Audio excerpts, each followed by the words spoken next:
제가 형님으로 부르는 신학교 동기 목사님 한 분이 계십니다. 지금도 꾸준히 만남을 이어가고 있는 그런 분 중에 한 분입니다. 저보다 나이가 제법 많아요. 한 번은 그분께서 김 목사, 내가 처음 신학교 들어갔을 때 김 목사를 보고 왜 저 젊은이가 신학교에 들어왔을까? 그런 질문을 마음속에 해본 적이 있네. 그러는 거예요. 근데 그분도 모 항공사 기내 사무장까지 지내신 그런 분이에요.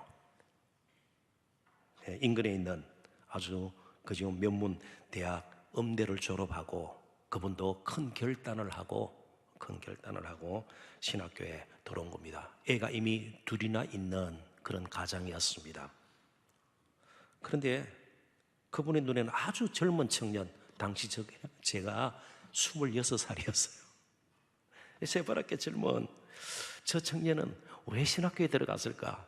그냥 속된 좀 표현이 되겠습니다. 무슨 한이 있길래 신학교에 들어왔을까? 26살이니까 뭐 지금 우리 청년들이죠.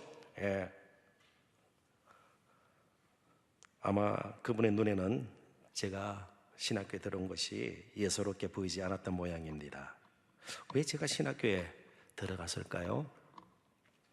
뭐 대단한 야심이나 어떤 뭐 거룩한 비전을 가지고 들어간 건 아닙니다. 저의 대답은 아주 단순합니다. 저 같은 행악자를 하나님의 자녀로 바꿔놓은 십자가 때문이었습니다.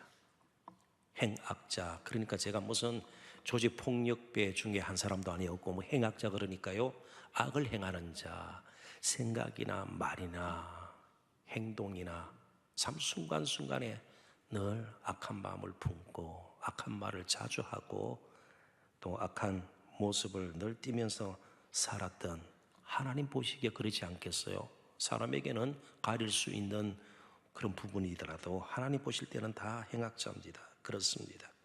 십자가는 저뿐만 아니라 이미 사도 바울의 일생을 바꿔놓았습니다. 사도 바울이 자신을 어떻게 소개합니까?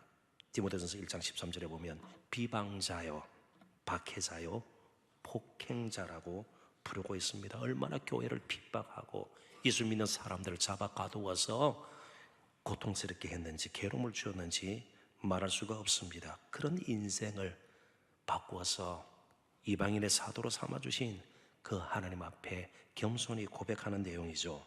조금만 더 이야기를 해볼까요? 이전에 실제로 십자가에 못 박혔던 행악자가 있습니다. 역시 악을 행했던 사람입니다. 십자가형을 질 만큼 아마 흉측한 죄를 저질렀거나 로마에 대해서 반란 음모를 했거나 뭐 도망쳤던 노예인지도 모르겠습니다. 아무튼 한 행악자가 예수님 곁에 함께 십자가에 못 박혔습니다. 그리고 그가 인생의 마지막 순간에 예수님이 누구인가를 알아차리고 예수님과 함께 낙원에 있게 만든 것 역시 십자가입니다. 놀라웠게도 그가 십자가를 지지 않았더라면, 다른 데 있었더라면 그는 구원에 이르지 못했을 수도 있을 겁니다.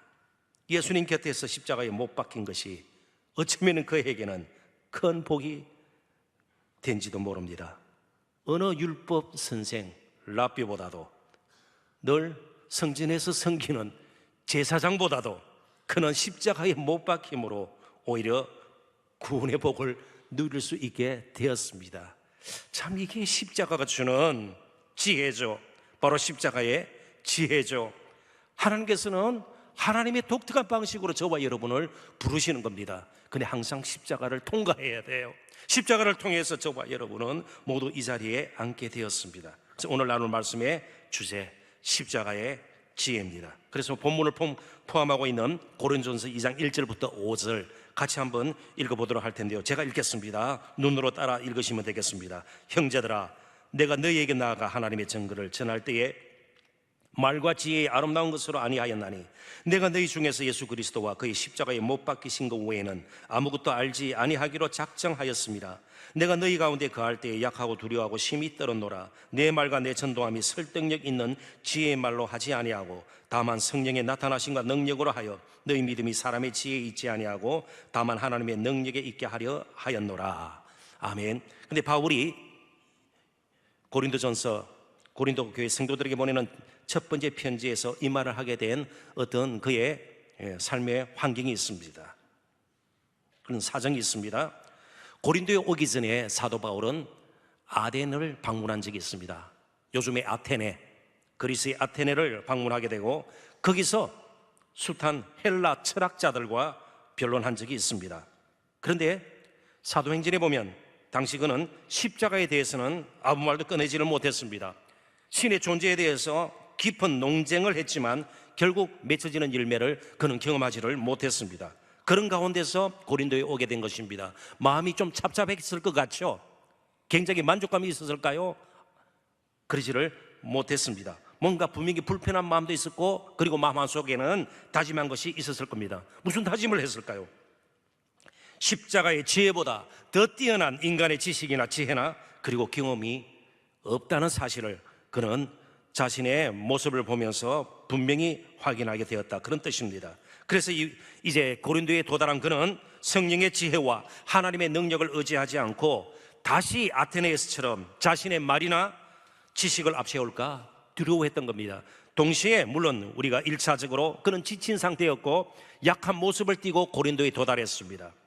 또 자신의 언변, 말재주가 뛰어나지 않은 것도 그에게는 마음이 걸렸습니다. 그러니까 여러 가지 복합적으로 마음이 잡잡했습니다. 그래서 그는 그럴수록 십자가 지혜, 십자가 능력 외에는 붙들 것이 없구나. 마찬가지예요. 설교하는 저 자신이 때로는 제대로 말씀을 못 증거하는 뭔가 스스로에게 답답함을 느낄 때가 있을 것이고요. 교회 지도자들도 마찬가지입니다. 정말 하나님께서 나에게 이런 직분을 주셨지만 제대로 감당하지 못할 때가 있고 스스로 연약한 모습을 보게 되고요. 때로는 우리 자신의 위축된 모습을 보게 되고요. 많은 사람들이 나를 어떻게 생각할까 그것에 대해서 고심하고요. 때로는 마음 아파하기도 해요. 그럴 때일수록 우리는 어디로 나가야 합니까? 십자가로 나가야 되는 것이에요. 그래야만 우리가 다시 새로운 힘을 얻고 다시 소망을 가지게 되고요. 아, 내가 누구인가? 내가 이럴 존재가 아니고 이런 식으로 내가 살아서 그런 사람이 아니다, 그런 것이 자꾸만 깨달아지는 것이죠. 그래서 사도 바울은 십자가의 지혜만 드러나기로 마음속에 깊이 다짐을 한 것입니다. 우리도 우리의 신앙, 삶 그리고 사역에 가장 필요한 지식은 어떻게 섬기고 어떻게 기도하고 어떻게 살아야 하고 어떻게 가정을 이루고 어떻게 부부관계를 맺고 어떻게 또 하나님께서 주신 직분을 감당할 건가, 십자가로부터 그 모든 것이 나와야 된다는 사실을 늘 잊지 말아야 합니다. 좀 고상한 방법으로 그러면 하나님 십자가 말고 다른 방법으로 우리를 만나시고 우리에게로 오시면 얼마나 좋습니까? 이제 조금만 깊이 생각해 보십시다. 예수님은 모든 것을 행하실 수 있는 전능하신 하나님의 아들이십니다. 여러분 그렇게 믿으시죠? 그분은 모든 것을 아시는 전지하신 하나님의 아들이십니다. 어디에나 계실 수 있는 무소부재하신 어디나 그분은 계십니다. 하나님의 아들이십니다. 영원하신 분이십니다. 그 하나님의 아들 예수 그리스도께서 스스로 나와 만나시기 위해서 나에게로 오시기 위해서 십자가에 자신을 속박하고 제한하신 것, 누구 때문이에요? 나 때문이라는 것은 사실을 우리는 기억해야 합니다. 만약 그렇게 전능하시고 전지하시고 어디서나 가시는 영원하신 하나님 앞에 우리 힘으로 나아가서 만나려고 했으면 만날 수가 없다 이 말입니다. 그분이 자신을 작게 만드시고 낮게 만드신 것이 십자가라는 뜻이에요. 우리의 수준에 맞게 우리를 만나시기 위해서 예수님께서 그렇게 십자가까지 자신을 속박하시고 결박하시고 제한하시고요, 그렇게 작아지신 것입니다. 믿으세요? 그러지 않고서는 우리가 도저히 하나님을 만날 수가 없는 겁니다. 하나님의 아들 예수 그리스도를 주로 삼을 수가 없는 겁니다. 우리의 형편을 아시고 하나님께서 누구든지 믿기만 하면 구원을 얻을 수 있도록 특별히 생각해내신 하나님의 지혜가 모아진 것이 바로 십자가라는 사실을 늘 마음속에 기립니다. 그래서 더 이상 뭐 고상한 방법으로 이런 말 해서는 안 된다, 그런 뜻이에요. 왜냐하면 바울 당시에 교회들의 여러 가지 잘못된 가르침들이 많이 들어오고 있었습니다. 그 중에 아주 강력하게 영향을 미치는 거짓 가르침 중에 하나가 이런 것을 주장하는 가르침이었습니다. 소수의 사람들이 신비한 지식을 가진 이런 사람들만이 구원의 비밀을 깨닫고 구원에 이룰 수 있다고 주장하는 가르침이었습니다. 그걸 초기 영지주의라 그래요. 뭐 잊어버려도 괜찮습니다. 아무튼 소수의 사람들만 그런 지식을 가지고, 그러면 못 배운 사람들은요, 뭔가 잘 모르는 사람들은요, 안 된다는 거예요. 그런데 하나님은 그런 초기 영지주의적인 구원의 길을 우리에게 제시하지 않았습니다. 특별한 지식을 가지지 않은 자라도 누구나 구원을 받을 수 있도록 십자가를 택하셨습니다. 그리고 오늘날도 마찬가지입니다. 만약 우리의 재력, 얼마만큼 돈을 많이 가지고 있는가, 혹은 지식, 세상적인 여러 가지 학문적인 배경, 뭐 학력이라 볼 수도 있겠습니다. 그리고 외모를 보고, 집안 배경을 보고 하나님께서 우리 구원의 여부를 결정하셨다면 우리 가운데 과연 얼마나 많은 자들이 구원받은 자로 이 자리에 앉아 있을까? 한번 생각해 볼 수 있을 겁니다. 그래서 우리 어린 아이들이 주일학교에서 옛날에 즐겨 불렀던 그런 찬양 가운데 뭐가 있습니까? 무엇으로도 못 가요? 뭐 돈으로도 못 가요. 그 다음에 지식할 때는 어떻게 해요? 율동이? 지식으로도 못 가요. 그 다음에 힘으로도 못 가요. 그렇지요? 여러분 잘 아십니다. 그게 사실은 간단한 이야기가 아닙니다. 정말 복음의 핵심을 찌르는 그런 가사 내용인 것을 우리는 다시 한번 확인하게 되는 겁니다. 십자가는 인간을 향한 하나님의 긍휼의 마음의 표현입니다. 이제 성경 이야기를 제가 조금 하겠습니다. 요한복음 3장에 보면 예수님께서 밤에 자신을 찾아온 한 남자를 만나게 됩니다. 이름이 니고데모예요. 니고데모, 헬라식 이름입니다. 이름도 굉장히 거창합니다. 백성을 이긴 자, 백성을 정복한 자. 데모한다 할 때는 이 백성, 그죠? 데모, 니고데모, 굉장히 이름 자체도 거창합니다. 이스라엘의 선생으로 예수님께서 부를 만큼 그는 성경 지식이 풍부했고 사내들인 공회원, 권세가 있는 자였고 도덕적으로 문제가 없는 자였고요, 굉장히 유대인 사이에서는 알려진 그런 사람이었습니다. 뭐 이름까지 알려져 있는 유명 인사였습니다. 그러나 그에게도 거듭남이 필요했던 겁니다. 그에게도 십자가가 필요하다는 것이, 그에게도 십자가가 필요합니다. 근데 한 장을 넘기면 요한복음 4장이 나옵니다. 요한복음 4장에서 예수님은 한 여인과 대화를 합니다. 예수님께서 개인적으로 만난 사람과 대화하는 대화 내용들이 여기저기 나오는데 가장 긴 대화를 바로 이 여인과 했습니다. 이 여인은 어떨까요? 공주였나요? 귀족의 부인이었나요? 이방인 사마리아 여인이었습니다. 이름까지 알 수가 없습니다. 도덕적으로 문제가 많았습니다. 제한된 성경 지식을 가진 자였습니다. 사마리아인들은 모세 오경망 정경으로 그들의 성경으로 받아들였습니다. 선지서 이런 것은 그들의 성경이 아니었습니다. 제한된 성경 지식을 가졌습니다. 힘없는 자였고 이름조차 알 수 없는 무명의 여인에게 예수님은 다가가셔서 긴 대화를 나누었습니다. 그에게도 십자가가 필요했습니다.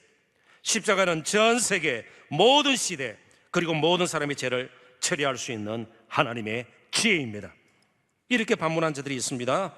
왜 꼭 십자가만 우리의 구원을 이루게 하는 길이 될 수가 있습니까? 여러 길이 있지 않습니까? 다른 종교 가운데서도 구원의 길이 있지 않습니까? 십자가의 지혜가 얼마나 놀라운지를 모를 때에 던질 수 있는 질문입니다. 우리의 고백은 마땅히 이렇게 되어야 합니다. 하나님 지혜가 놀랍습니다. 한 길만 주신 것도 충분합니다. 감사할 따름입니다. 이렇게 돼야 되는 것이에요. 정말 한 길만으로도 충분합니까? 십자가만으로도 충분합니까? 충분하다고 고백할 때 우리는 십자가의 지혜가 무엇인가를 알게 된 것이죠.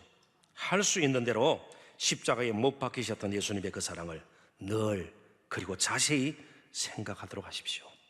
어떤 일을 하기 전에 십자가를 먼저 생각하십시오. 네? 어떤 선택과 결정을 하기 전에 십자가를 먼저 생각을 하셔야 합니다.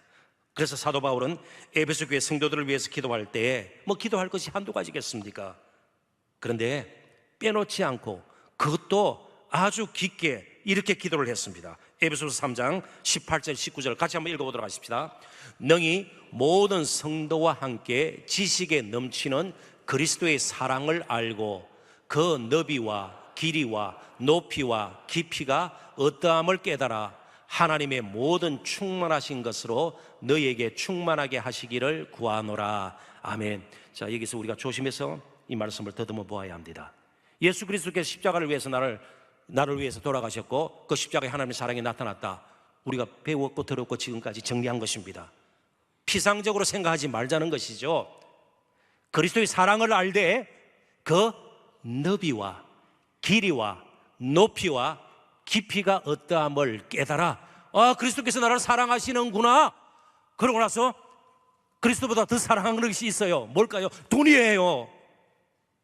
나는 정말 죄인 중에 괴수였고 하나님 앞에 형편없는 죄인이었는데 이런 나를 하나님께서 사랑해 주셔서 내가 무엇을 드려도 누가 뭐라고 그래도 나는 하나님 사랑하고 정말 하나님으로 인해서 하루하루를 사는 그런 인생입니다. 그러면서도 여전히 다른 사람의 인정을 받으려고 하고 무시를 하면 견딜 수 없는 이유가 뭘까요? 하나님 사랑을 모르는 것이 아니에요. 예수 그리스도 사랑을 모르는 것이 아니에요. 그 너비와 길이와 높이와 깊이를 계속 깨닫는 일에 실패했기 때문에 그렇습니다. 예수 그리스도의 너비를 우리가 알면 알 수 있는 만큼 우리는 우리의 삶의 폭이 넓어질 수 있어요.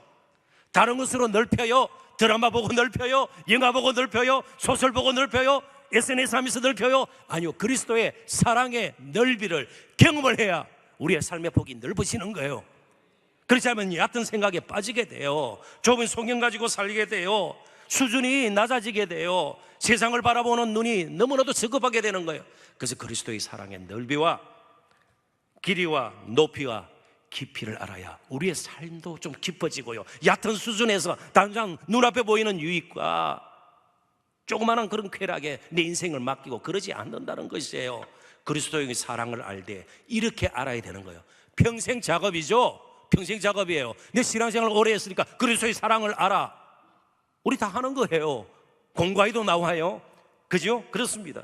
얼마나 자주 들었습니까? 그럼에도 불구하고 우리는 계속해서 너비와 길이와 높이와 깊이를 알아가기를 원합니다. 이게 우리 기도 제목이 되어야 되는 것이에요. 그래야만 목사인 저도 좀 더 넓어지게 되고요. 좀 짧은 생각으로 끝나지 않고 근시안적으로 살지 않고 멀리 바라보게 되고 넓게 바라보고 좀 깊은 그런 사고도 하게 되고요. 깊은 기도가 이루어지게 되고요. 정말 사역을 하더라도 한 가지를 하더라도 그렇게 얕은 수준에서 끝내는 것이 아닌 그런 식으로 우리가 사라지게 될 것입니다. 가정이 그렇게 변화될 것이고요. 우리 교회가 그렇게 변화될 것이에요. 그리스도의 사랑을 알고 피상적으로 그냥 대충 넘겨서는 안 된다는 것입니다. 십자가만이 우리를 새로운 사람으로 바꿔놓을 수 있습니다. 그리고 십자가만이 우리를 계속 새롭게 살도록 이끌 수가 있습니다. 그러므로 예수 그리스도의 십자가가 우리 모든 지혜와 지신의 근본이 되어야 합니다. 다른 지식이 필요 없다는 뜻이 아니에요. 학교를 다니지 말라 그런 뜻이 아니에요. 다른 책은 읽지 말라. 전혀 저는 그런 것을 지금 여러분들에게 말씀드리고 있는 것이 아닙니다. 십자가로 말미암아 십자가를 아는 지식으로 말미암아 우리의 지식이, 우리의 경험이, 우리의 판단이 거듭나야 된다는 뜻이에요. 예? 우리가 가지고 있는 이 모든 것들이 십자가로 말미암아 거듭나야 되는 겁니다. 그것 또한 새로워져야 되는 겁니다. 예? 우리의 모든 가진 것이 거듭나야 되는 것이에요. 돈도 거듭나야 되는 것이에요. 시간도 거듭나야 되는 것이에요. 우리 인생의 목적이 거듭나야 되는 것이에요. 하루하루 사는 삶의 동기가 그렇게 선택한, 그렇게 결정하는 그런 동기들이 다 거듭이 나야 되는 것이에요. 뭘 통해서요? 십자가를 알고, 십자가를 통해서 우리가 이런 인생이 되었구나. 바로 그런 지식이, 그런 깨달음이 그렇게 모든 것을 거듭나게 만들어서 제대로 사용하고요. 제대로 그런 것들을 활용해서 정말 하나님께 영광이 되고 하나님 뜻을 이 땅에 펼쳐내는 저와 여러분이 되어야 된다, 그런 뜻입니다. 그러지 않으면요, 우리가 가진 지식, 우리의 경험, 우리가 가진 재력, 그런 것들이 다 우리의 헛된 자랑거리가 되는 겁니다. 자꾸 자기 드러내고요, 인정받으려고 하고요, 그것으로 그냥 자신 욕심 채우는데 다 들이게 되는 겁니다. 그러면서 오히려 많이 가진 것, 많이 아는 것, 많은 경험들이 하나님의 뜻을 거스르는 경우도 생길 수 있음을 우리는 겸손하게 인정해야 합니다. 이제 말씀을 좀 정리합니다. 그러므로 십자가 그대로 두십시오. 다 이해가 되지 않더라도 십자가를 그대로 두십시오. 절대로 우리의 어리석은 때 묻은 손으로 십자가를 손대어서는 안 됩니다. 왜요? 십자가는 하나님의 지혜이기 때문에 그렇습니다. 십자가에 금칠을 하거나 고상하게 품위 있게 그리고 부드럽게 꾸미려고 결코 해서는 안 됩니다. 사람들의 관심을 끌기 위해 오늘날 문화의 요구에 따라서 어리석게 현실에 맞게 십자가를 변형시켜서도 안 됩니다. 십자가는 그것 자체로도 하나님의 지혜이고 능력입니다. 우리는 앞으로도 지금까지 그랬던 것처럼 십자가가 온 인류에게 영향을 미칠 것이라는 사실을 분명히 확신해야 합니다. 왜냐하면 지금까지 예수 그리스도의 십자가를 배척하고 무시하고 비웃는다고 해서 해결된 문제는 한 가지도 없기 때문입니다. 반면 십자가가 전하여지는 곳마다 어둠과 무지는 물러가고 소망과 생명의 빛으로 환해지는 것을 우리는 너무나도 많이 보아왔기 때문입니다. 어떤 철학의 가르침도, 인간의 뛰어난 사상도, 그리고 고상한 종교도 십자가에 나타난 하나님의 지혜를 결코 능가할 수는 없습니다. 고린도후서 10장 4절 5절을 다시 한번 마음속에 잘 새겼으면 좋겠습니다. 같이 한번 읽어보십시다. 우리의 싸우는 무기는 육신에 속한 것이 아니요 오직 어떠한 견고한 진도 무너뜨리는 하나님의 능력이라.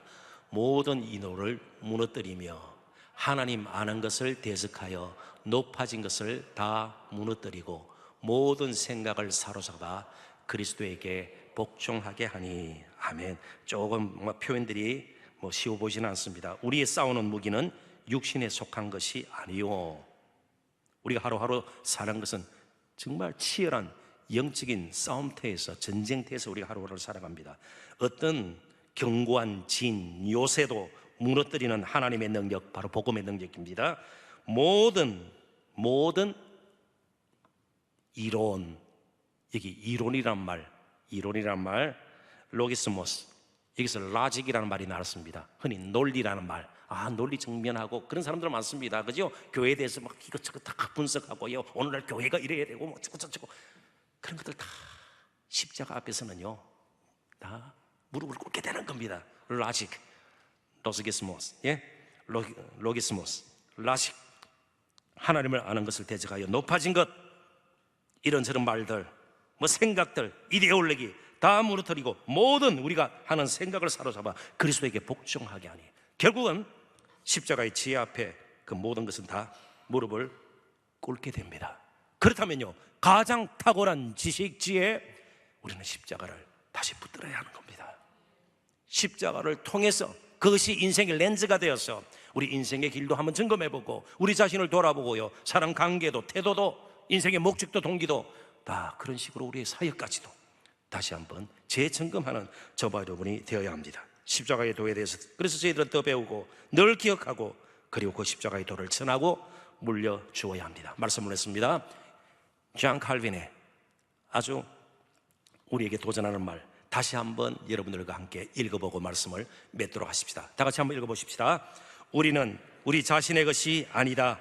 그러므로 우리의 이성이나 의지가 우리의 계획과 행동을 좌우하지 않도록 하라.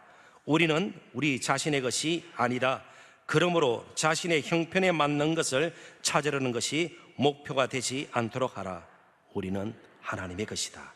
그러므로 그분의 지혜와 의지가 우리의 모든 행동을 다스리게 하라. 아멘. 기도하십시다. 하나님 아버지, 십자가에 나타난 하나님의